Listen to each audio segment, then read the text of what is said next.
Salam pemirsa, pada 30 Oktober 2023, dunia maya Tiongkok mendadak geger. Sebuah surat terbuka yang panjang dan kontroversial beredar luas, menyulut perdebatan publik dan membuka tabir spekulasi atas salah satu kematian paling misterius di Tiongkok modern. Surat itu, yang intinya bisa dirangkum menjadi satu kalimat tajam. Segera hentikan kremasi jenazah Li Keqiang dan lakukan penyelidikan menyeluruh atas penyebab kematiannya. Surat ini lahir di tengah gegap gempita duka atas wafatnya Li Keqiang, mantan Perdana Menteri Tiongkok yang baru saja pensiun pada Maret 2023. Hanya 3 hari sebelumnya, pada 27 Oktober 2023, kantor berita resmi Xinhua merilis pengumuman mengejutkan. Li Keqiang wafat mendadak di Shanghai akibat serangan jantung. Dunia politik dan publik pun terguncang, tidak hanya karena kepergiannya yang tiba-tiba, tetapi juga oleh banyaknya kejanggalan yang mengiringi detik-detik terakhir hidupnya. Siapa penulis surat terbuka ini? Penulis surat tersebut adalah Ku Wanming, seorang jurnalis senior alumni Universitas Fudan, Shanghai, dan mantan kepala kantor Xinhua untuk wilayah Guangdong. Ku Wanming adalah figur pers kawakan yang reputasinya diakui bahkan oleh internal rezim dengan masa kerja panjang di lembaga berita milik pemerintah pusat. Tindakan Ku Wanming yang berani mengajukan tuntutan penyelidikan penyebab kematian Li Keqiang secara terbuka menjadi simbol keresahan para insan pers dan kelompok intelektual di Tiongkok. Tidak hanya Ku Wanming, sejumlah wartawan senior dan bahkan akademisi juga menyuarakan keraguan meski dalam bisik-bisik tertutup. Gelombang keraguan dan spekulasi global. Bukan hanya di Tiongkok, keraguan akan penyebab kematian Li Keqiang seketika menyebar ke seluruh dunia.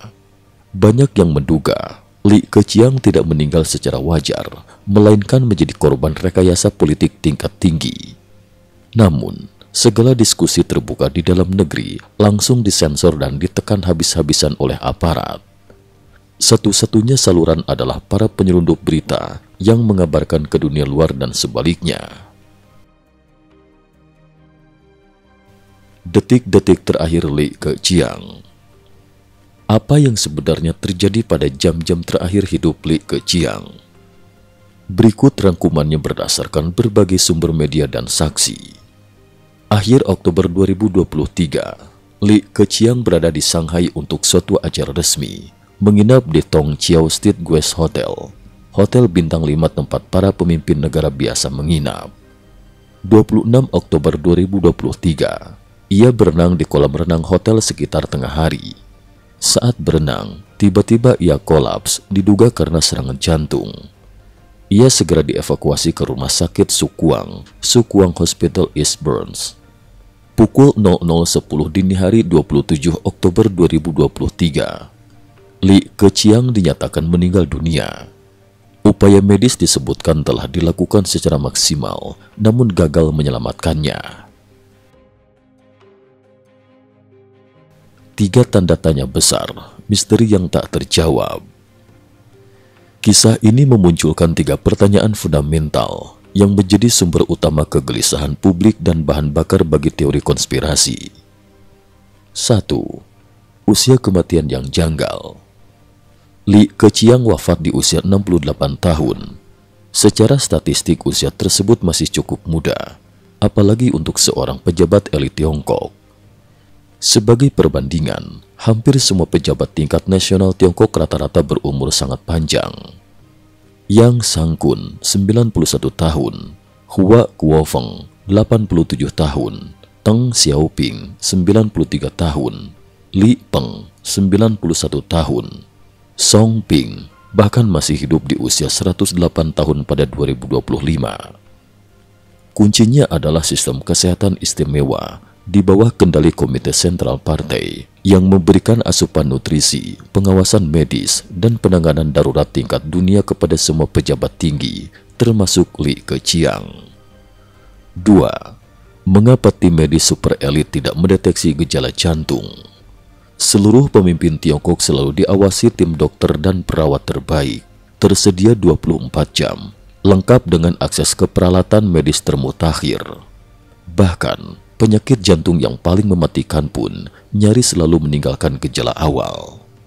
Nyeri dada, sesak napas, detak jantung tidak teratur, kelelahan ekstrim. Gejala-gejala ini yang mungkin luput dari perhatian orang awam, mustahil tidak terdeteksi oleh tim medis khusus yang selalu mendampingi seorang mantan Perdana Menteri. Jika memang Li Keqiang memiliki risiko, seharusnya aktivitas seperti berenang sudah dilarang oleh tim medis.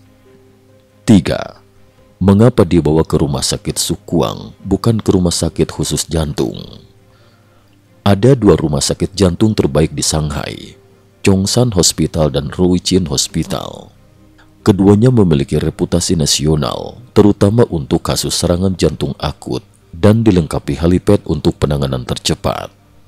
Namun, Li Keqiang justru dibawa ke Sukuang Hospital yang lebih dikenal sebagai rumah sakit pengobatan tradisional Tiongkok.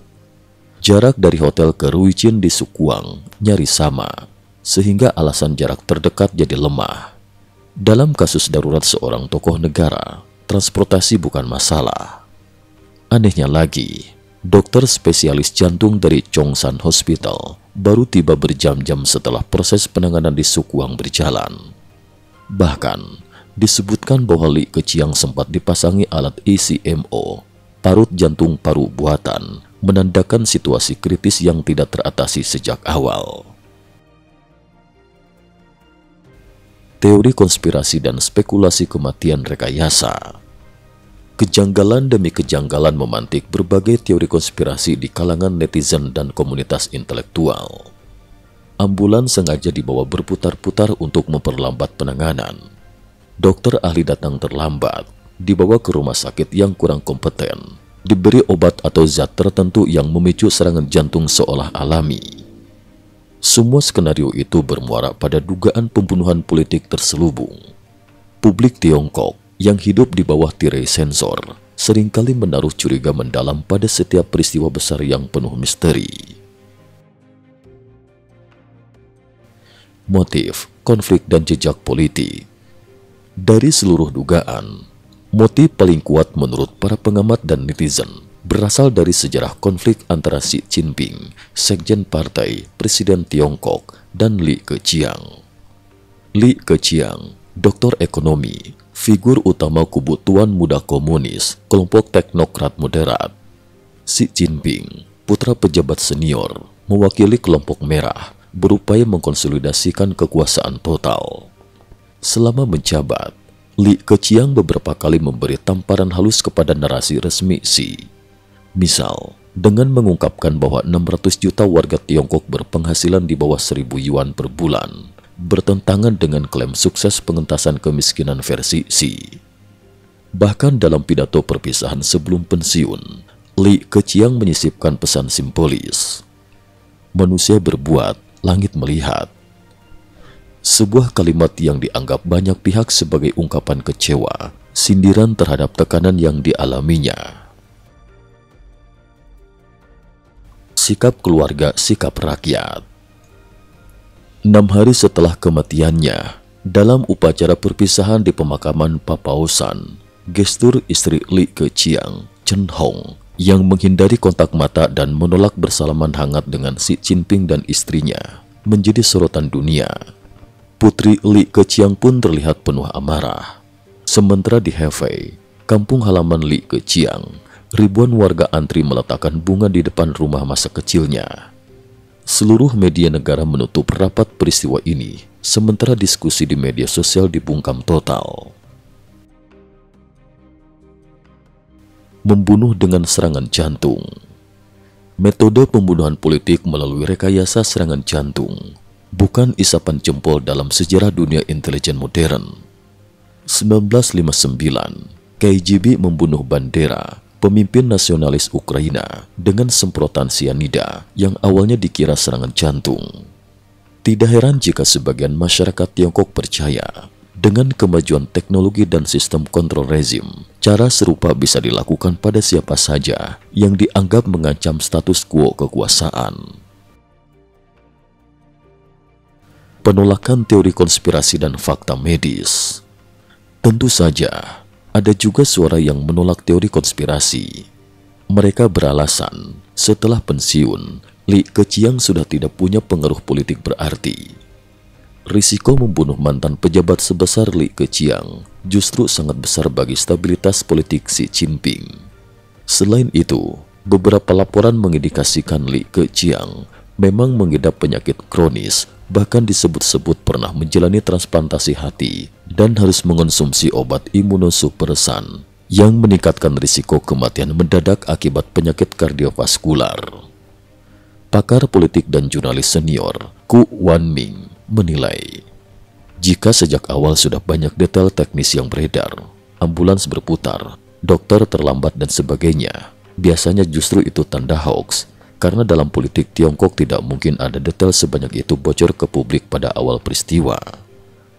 Namun ia juga mengakui kematian Li Keqiang terjadi di tengah operasi bersih-bersih oleh Xi Jinping dan itu memperkeruh spekulasi. Pembungkaman dan kriminalisasi kritis. Setelah surat terbuka Ku Wanming viral, ia langsung ditangkap dan dipenjara selama setahun atas tuduhan membuat keributan. Semua hak pensiun dan fasilitasnya dicabut. Diskusi soal kematian Li Keqiang benar-benar dibungkam, baik di media resmi maupun dunia maya Tiongkok. Misteri abadi sampai kapan? Apakah kematian Li Keqiang benar-benar akibat serangan jantung alami, ataukah konspirasi pembunuhan politik tanpa jejak? Tak satu pun pihak, baik yang pro maupun kontra, memiliki akses ke data medis asli, rekam CCTV, atau dokumen otopsi yang sahih. Bahkan, jenazahnya langsung dikremasi sebelum ada investigasi independen. Kasus ini akhirnya hanya meninggalkan teka-teki abadi, mirip kasus pembunuhan John F. Kennedy di AS, namun kali ini jauh lebih tertutup. Pertanyaannya sekarang, kapan publik akan benar-benar mengetahui apa yang terjadi di malam 26 Oktober 2023 di Shanghai?